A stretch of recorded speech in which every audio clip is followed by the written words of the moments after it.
ও তাই, কংগ্রাচুলেশন, খুব ভালো কথা। রাখছি, হ্যাঁ।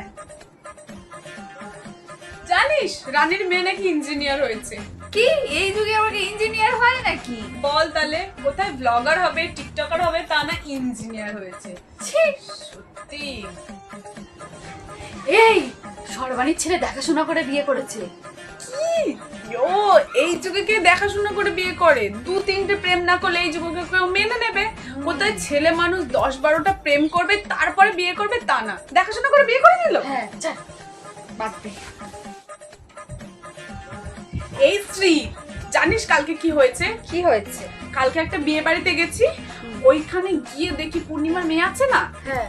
একটা শাড়ি পরে গেছে বিয়ে বাড়িতে। কি ও শাড়ি পরেছে? তাও আবার কি শাড়ি জানিস? কি? জামদানি শাড়ি। ও মাই গড, ও সেই জামদানি শাড়ি পরেছে। ও কি সেই 2026 এর হয়ে গেল নাকি? বল 2070 চলে এলো, তাও সেই শাড়ি পরেছে ও। কোথায় পরবে মিনি স্কার্ট, হট প্যান্ট, পরেছে একটা শাড়ি। কত স্টাইলিশ ড্রেস আছে, ড্রেসের কি অভাব? আর সেই কি বলবো, আমি গেলাম রে।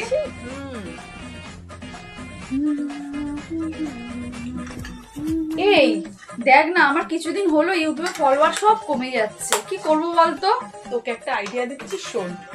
গরিবদের যত ভিডিও হয় না, কাঠের উনুনে রান্না কর, পরকে ধরে মার, ছেঁড়া ফাটা শাড়ি পর, এরম ভিডিও কর, দেখবি তত্তর করে ফলোয়ার্স বাড়বে। আমি তো এই করেই আমার 100K হতে চললো। সত্যি? তাহলে যাই বাইরে গিয়ে এটাই করি, বল।